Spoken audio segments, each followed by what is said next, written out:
ginagawa ito ni Speaker. Hindi ba ito pamumulitika sa isip po ng mga kalaban ni Speaker?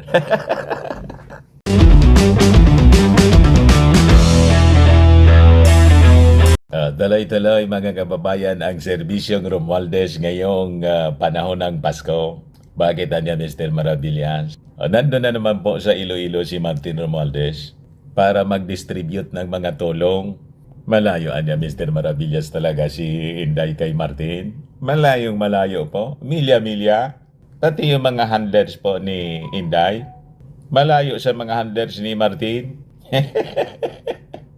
Ayan po, tutok na tutok sa pagserbisyo sa ating mga mamamayang Filipino ang Speaker of the House. Ayan po, Romualdez leads launch of cash and rice distribution program in Iloilo. Matindi po si Martin, dinudumog ng mga tao at sako-sakong bigas yung pinamimigay. Romualdez trumpets bagong Pilipinas Servisyo Fair success as program reaches Iloilo. Kita ninyo? Si Martin Romualdez, yung pinsang buo ng ating Pangulong Bongbong Marcos, ang bagong mukha ngayon ng bagong Pilipinas. Si Inday, mga kababayan, siya yung mukha ng Chongkong La. Abo chikik, ik. But before ko mga kababayan ibigay sa inyo yung full story, click subscribe muna dito sa ating YouTube channel and hit the notification bell para lagi po kayong updated sa mga kaganapan dito sa ating bansa. Like and share na rin po ninyo ng ating video. At huwag na rin po ninyo na skip yung ating mga commercial ads para tuloy-tuloy lang ang pag-unlad ng bagong Pilipinas. Sa mga naghahanap pala ng malinis and spacious fitness gym, bisita lang po kayo sa aming Colossal Fitness Gym.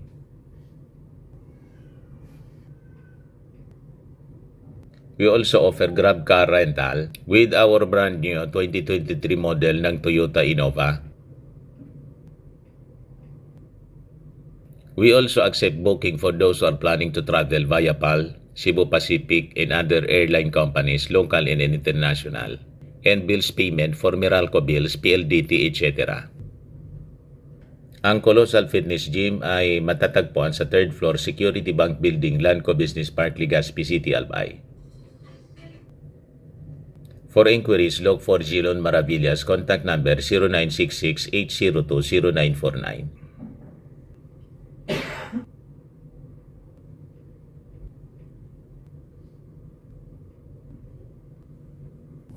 Ayos pa. Ayos na ayosan niya, Mr. Maravillas.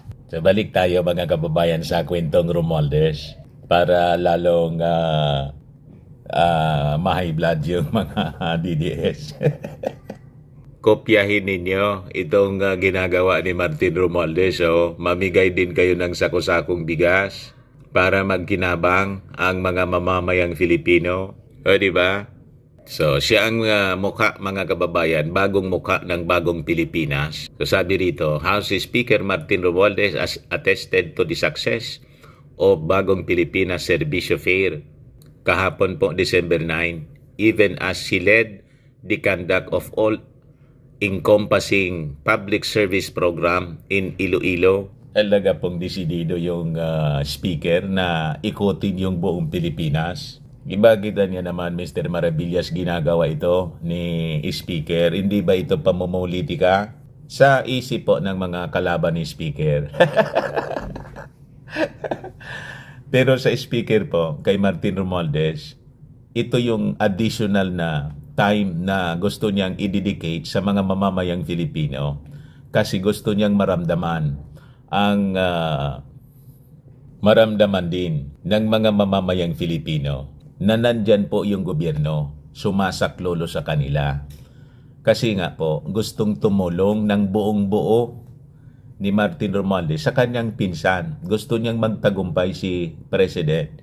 BBM. Di ba? Lalo yung ating Pangulo po, kare-recover pa lang sa BIDCO. O yan po yung ating Pangulo. Marcos displays BIDCO recovery isolation ending on Sunday. Ngayon lang po. Ngayon magtatapos yung kanyang isolation. So ngayon pa lang po siya pwedeng lumabas pero kailangang face mask siya palagi for the next 10 days yata. Kaya para po hindi matigil yung pagsiserbisyo sa ating mga mamamayang Filipino, si Martin Romualdez na muna yung nag-iikot sa buong Pilipinas. Pero kahit nga po hindi na nagkasakit yung ating Pangulo, ganun naka-schedule na talaga siya all throughout the country. Yung lahat ng probinsya sa ating bansa, iikotin ni Martin Romualdez kasama yung kanyang mga kasamahan sa Congress. Kaya nga po napakataas ng approval ratings ngayon ni Martin Romualdez. Best performer siya with 96% approval ratings sa RP Mission survey. Top notcher po siya sa kanyang legislative work despite sa kanyang pagiging very active outside ng kanyang trabaho sa Kongreso. So yun po ang dahilan kung bakit na-insecure si Inday. Lalo yung kanyang tatay, ginamit ngayon yung SMNI para siraan yung buong Kongres na. Dinamay yung buong Kongreso. O ngayon, yun ang dahilan kung bakit nasa trouble in hot water yung SMNI dahil sa kanilang kagagawan. Nanira kasi, na-insecure kay Martin Romualdez. Pero si Martin po, hindi po nagpapatinag. Tuloy-tuloy lang sa kanyang pagsiservisyo. So sabi rito, since we launched the BPSF with Malacanang early this year in Biliran, we have been to several provinces and provided services to hundreds of thousands of Filipinos. So far, the response of the people has been unbelievable, sabi ni Martin. This is our gauge that the program is resounding success. A resounding success, sabi po ni Martin. So yung public service caravan po ng Kongreso, pumunta sa Gimbal National High School, sa Gimbal Town, doon po sa lalawigan ng Iloilo. For 2 days po sila. Simula kahapon hanggang ngayon po, nandoon pa din sa Iloilo si Martin Romualdez. So sabi niya, we thank all government agencies who help make this caravan a reality. This is our response to President Marcos Jr.'s challenge to bring the government services closer to the people. And now, we bring this success to Iloilo, sabi ng speaker. So itong BPSF aims to serve over 100,000 beneficiaries sa Iloilo lang.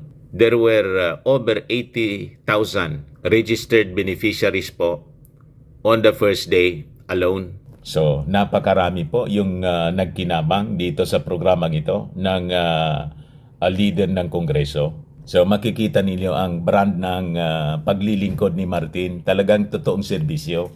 Hindi yung perwisyo, yung pamimerwisyo tulad ng ginagawa ni Maudigs. Piniperwisyo po yung ating gobyerno. Piniperwisyo yung Kongreso. Parang hindi naging pangulo ng ating bansa. Di ba yung dapat ginagawa ng dating leader? I-support yung yung sumunod sa kanya, yung kanyang successor po. Ito yung brand ng pagsiservisyo po ng Marcos Romualdez. O diba, tuwang-tuwa yung mga tao po, sako-sakong mga bigas. Mamatay-matay na naman yan, Mr. Maravilla, sa inggit yung mga followers ni Inday. Malamang po. Ayun man lang po mga kababayan. Maraming salamat. Ako po si Dante Maravillas. Bye-bye po. God bless.